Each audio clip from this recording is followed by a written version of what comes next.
Hello there everyone, your fluffy armchair Admiral is back with some more hot ship action in another episode of Lots of Guns series about Ultimate Admiral Dreadnoughts. Before we begin today's episode, however, I'd like to remind you to hit that subscribe button if you haven't done that already and use that bell to make sure you won't miss out on any content from me. So, here we are in another, this time, bonus episode of Lots of Guns. I've been thinking about merging it into normal Lots of Guns episode that will be released on Monday, or I'm actually hoping to get it released on Monday.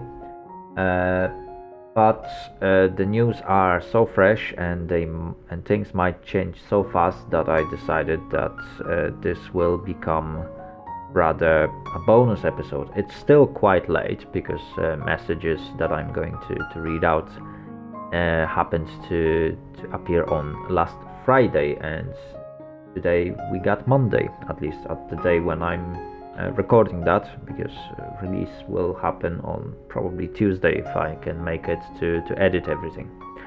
Anyway, there are some messages from the developers regarding Steam launch, which is very looked forward to, and regarding release of campaign and some fixes to the game, because current builds happened to have some issues, or some users had quite a lot of issues with certain elements of current update. Anyway, let's get to it. So let me just quickly switch to the browser this time instead of the game, so we won't be playing in today's episode. Well, too bad, isn't it? So if you are not interested in patch notes, then unfortunately I can only encourage you to wait until Monday. And before that happens, just click that subscribe button, press the bell so you will get information when that episode will finally be released. If you are interested, however, then well, sit down, relax, grab a cup of coffee, and we will talk a little bit about upcoming changes. So I'm gonna start off from reading out, or partially reading out, what developers have to say in regards to Steam release plan update, because that's the first post we are going to work on. So, Admirals, we would like to share with you the plans of the Steam release for Ultimate Admiral Dreadnoughts. Game launch. The game will launch in Steam Early Access after Steam Summer Sale, which is very important. It should start, I think, this Friday, but don't take my word for it. I can't exactly remember when Steam sale will start, but it should start like at the end of this week or at the end of next week, so very soon. Valve does not recommend launching during the summer sale, and we had to move the date from midsummer to end July or August. Estimated date 10th of August. The date depends on the Valve's final approval of the store, but we are trying to push for an earlier date. So yes, it is estimated that launch will happen on 10th of August. However, if everything goes well, we might see the launch even perhaps the day after Steam Summer Sale ends, who knows. It all depends on goodwill of Steam and the developers. Anyway, where we are. Price for Early Access Edition will be $35 with Steam regional pricing differences. So in US you will probably see the game for $35. In UK we will probably see the game for like I don't know, it's gonna be around 30 pounds, and other regions will get appropriate pricing for the game. Very important information will come very soon. So Steam keys for limited and standard edition buyers. Developers are requesting keys from Valve this week. Remember that they posted that on Friday, which is previous week. and will send them using the email you used to purchase the game through Xsolla, which is current provider.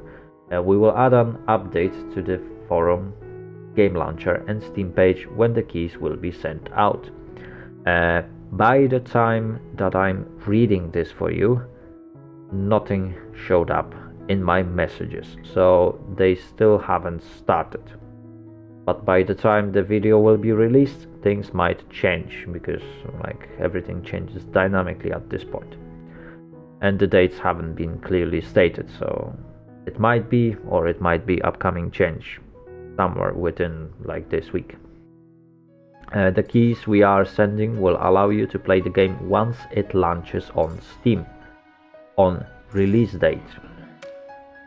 So even though you probably will be able to redeem that key sooner, you won't be able to download the game or install the game from Steam before the game is actually released, unfortunately. We tried to get the keys with the ability to access the game earlier than launch date, but unfortunately Valve no longer allows developers to let access to the game before launch due to abuse by some developers. Thank you to those developers then. Right, anyway, Xsolla availability. So once we start sending out Steam keys to all editions, the Xsolla store will close. Game will be available to buy again when it launches on Steam Early Access. So there will be slight window when you won't be able to order the game, and to be fair, at this point you are no longer able to pre-order Steam edition of the game.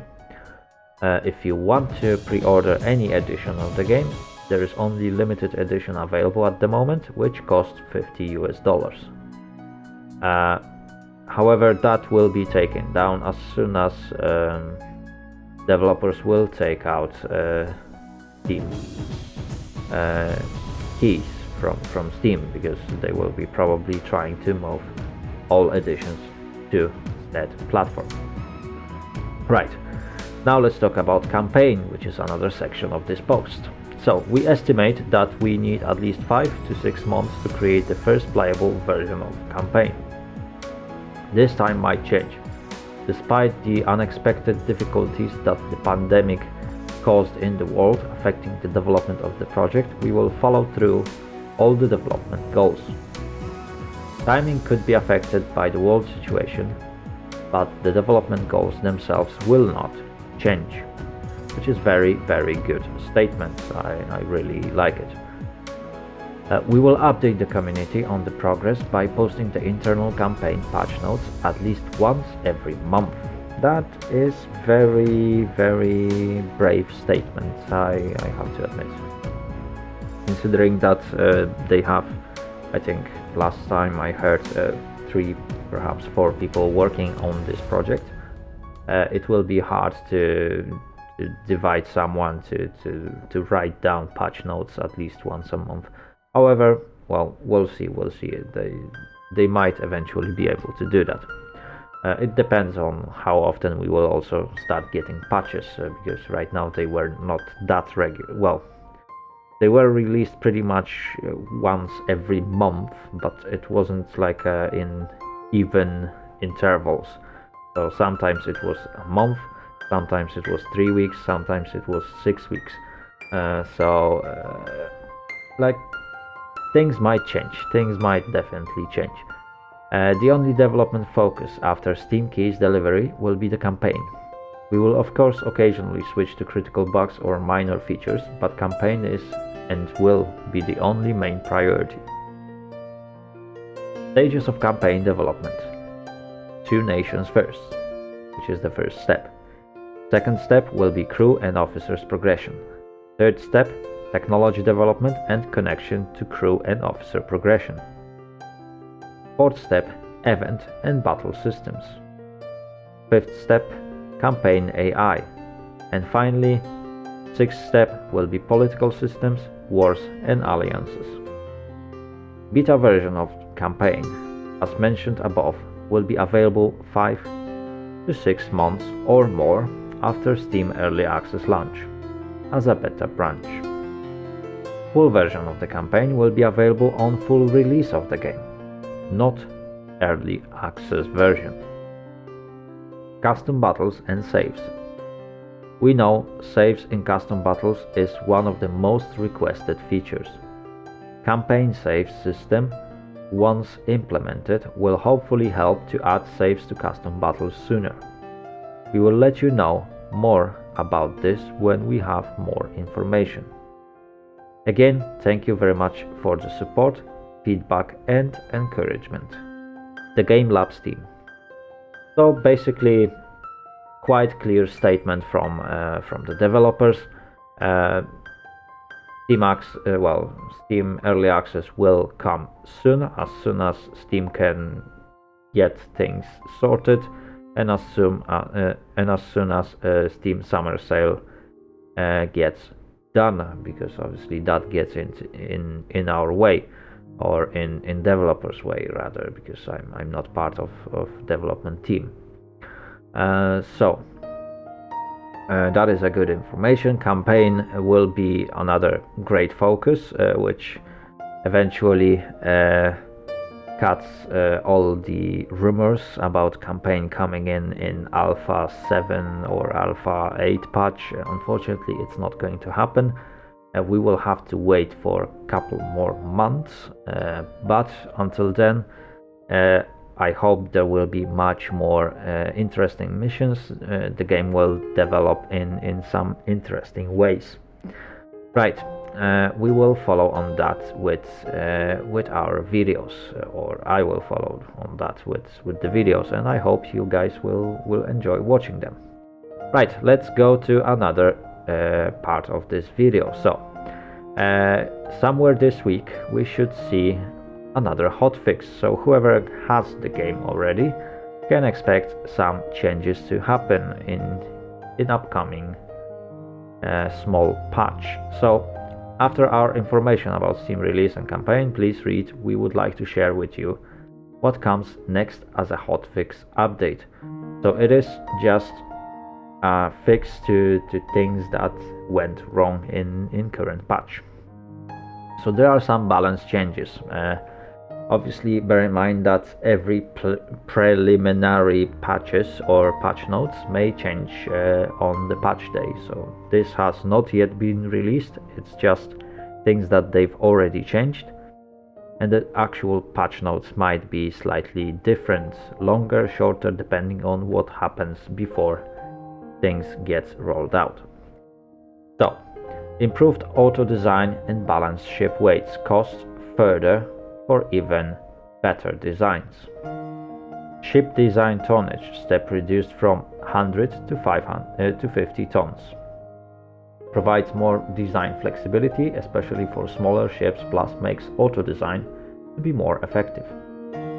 Improved AI auto targeting, so that it switches targets to nearest threats more actively. Personally, in theory, I do already hate that change. I know that many players are absolutely pissed and enraged by the fact that our captains decide to switch targets as they see it fit.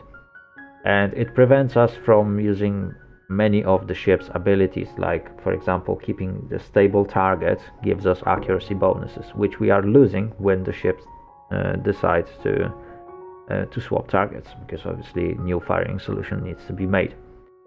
So because of that, this is not very welcome feature in my opinion, but well, we will see how this is gonna go and how in practice it's gonna work. When shells hit strong armor at an angle, they have bigger chance to cause at least partial penetration instead of zero damage ricochet. Well, that sounds interesting. Definitely it will be much harder to angle against the shots. I'm not sure how good this change will be. It will definitely change short range encounters where angling is much more visible. At the longer ranges we might see some weird penetrations happening on long range shots as well. So we'll see how this change will affect time to kill the target and other elements, and how much damage our ships are taking or delivering to the enemy. Reduce dispersion of shells. Problem of too low accuracy at short ranges should be resolved. Destroyers needs to operate at safer ranges, but will still be dangerous and useful. I am a little bit scared by how that point sounded. It sounds that large caliber guns will have improved accuracy over short ranges.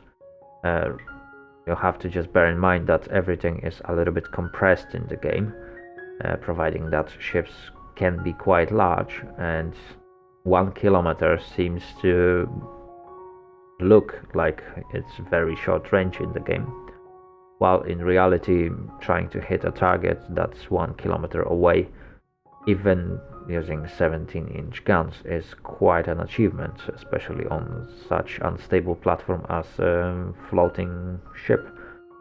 So I hope they won't gone too far just because a couple of people were complaining without having basic understanding of how ship gunnery works or doesn't actually, because it's like pretty tough topic. Anyway, increased slightly the potential damage of detonations and flash fires. Their impact will become even more critical. Yeah. Well, whoever knows how my ship ended last time, you will probably know how happy I am to know that now flash fires are even more dangerous. So while last time a single flash fire was enough to destroy my ship, what will happen when they will be even stronger? And it will be much harder to find actual ammunition that won't completely obliterate my ship if something goes wrong. But perhaps that might be a good idea as well. Anyway, we'll see. Reduced maximum torpedo ammo to be from 2 to 4 rounds per tube according to design setting. So again, probably they're gonna set that small magazines of torpedoes will give you 2 torpedoes per each tube to reload, or 2 reloads, while large magazines will give you 4 torpedoes per launcher or per tube according to design settings. Yes, so that's probably how it's gonna look. Is it super realistic? It will definitely resolve a little bit an issue that we have currently, where some destroyers can carry 120, 150 torpedoes and do like 43, 44 knots.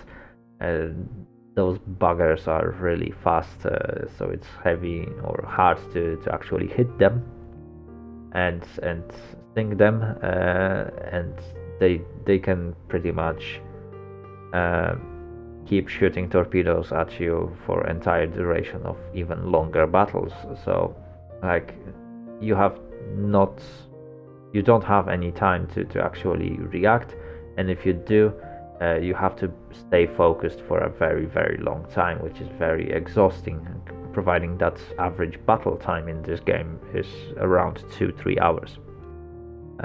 And battles are going into the longer duration periods range anyway.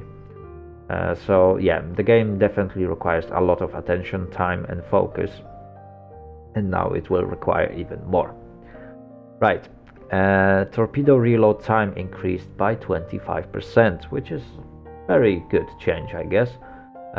It will make it a little bit harder to operate with destroyers, especially within secondary and primary gun range. It will give us a little bit more time to eventually get rid of that destroyer if it gets into effective range of secondary guns.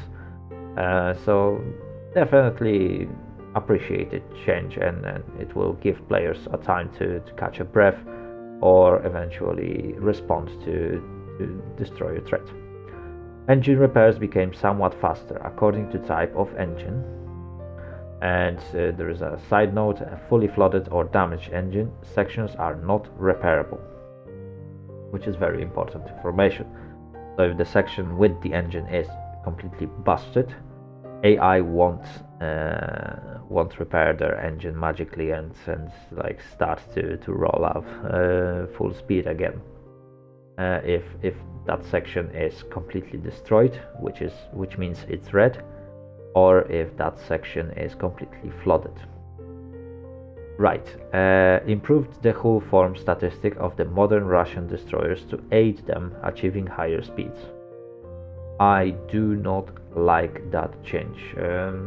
We already have huge problem with way too fast destroyers, and increasing that even higher at this moment is not super desirable change by many players. However, well, we'll see what will happen in upcoming patch. It might eventually turn up to be more balanced than it seems to be.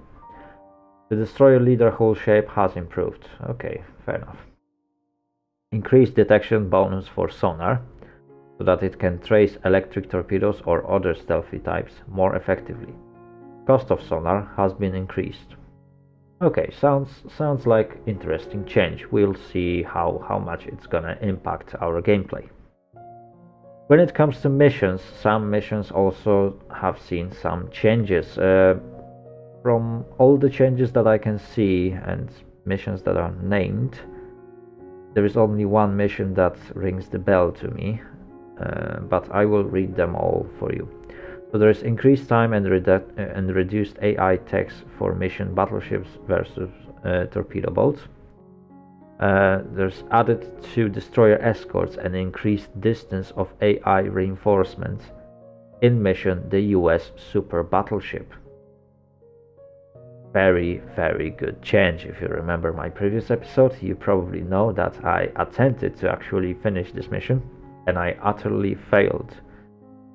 Mostly because enemy was a little bit lucky, but the other problem was that I had to keep long distance engagement with the enemy, so I couldn't effectively use all the benefits that my guns gives me, because otherwise I would just get way too close and enemy destroyers would wreck me completely. Not to mention that lack of escort meant that as soon as my main tower would be destroyed, which was always a possibility, my ship would become completely useless in that mission, because I wouldn't be able to even spot the enemy for myself. Right, so definitely that's a good change. Expanded time limit for mission destroyers versus torpedo boats. Again, mission that I haven't played for very long time. It was like 2 or 3 patches since I've been last playing destroyers versus torpedo boats, so I can't say anything about this mission, how it's changed within the time. I might eventually come back to this mission in one of the episodes and see how it's been changed throughout all the patches and mechanics improvements. Changed objectives of contest the Black Sea, so now you need to sink 60% of enemies instead of sinking the battleship and battlecruiser, which was very difficult. Haven't played this mission, can't say much about it, but sounds like a reasonable change. Changed objective of mission the modern battleship, so that to win you need to sink 70% of enemies instead of 100%. I love the change. I hate trying to chase every single ship, battleship, destroyer, because they tend to run away. Even if the mission says they won't retreat, enemy will eventually fall back and you have to chase one pesky destroyer which is faster than you, can always track you, and there's nothing you can do in certain situations. So while you effectively won the battle, because enemy is in complete retreat and his ships are basically floating junk, you still lose battle because you can't just physically secure the kill, which is like a thing typical for World of Warships instead of Ultimate Admiral Dreadnoughts. At least I wouldn't expect Ultimate Admiral Dreadnoughts to have such stupid mission goals. Right, in mission blah blah blah. In mission destroy a full fleet. The enemy AI fleet has now less advanced tech level. Objective has changed so that now you need to sink half of enemy fleet, but also protect half of your own fleet, instead of sinking 70% of enemy ships. That is interesting change. It's been a while since I've been playing this mission, so I might eventually come back to it at one point and have a look how this change impacted the gameplay of that mission. And there are other minor fun changes to some other missions. So some missions will definitely see some changes in terms of how much money we will get. Sometimes more, sometimes less. We'll see. And there are some minor fixes, 2 of them. So fixed secondary cage mast not having adequate placeholder to fit in USA battleship of 1899. And fixed issue of French semi-armored cruiser of the 1890s that did not allow 2-inch guns to fit in casemates while no larger guns fitted. And the last information is that the hotfix will be available this week. We wish you a great weekend. Yeah, because basically the information was released shortly before weekend at the Game Labs team. Right. That is basically it when it comes to the news. So as you can see, developers have prepared some goodies for us when it comes to Steam release. I hope they brought some extra light for anyone of you who was waiting to actually see or receive their Steam key. I hope that you won't be disappointed by what you will see on your own, and hopefully that with the release of Steam version we will also see some sneaky patch that will arrive with some extra changes. It would be very appreciated. However, nothing has been announced. While there is still time, there's still plenty of time to actually see a brand new update. And I wouldn't be surprised to actually see a day one beta release update with some extra goodies, more ships, more hulls, more other stuff. So exciting times to come, and until then, well, just enjoy Steam Summer Sale, I guess. Hopefully you will find something that suits your needs. Maybe you will buy some games that you plan to buy for very dirt cheap prices. Anyway, that's it for today's video. Thank you very much for watching. If you liked it, give it a thumbs up and subscribe. If you want to get informed about my new content, hit that notification bell button and don't forget to share your comments down below. Have a great day and see you all later. Later. Out.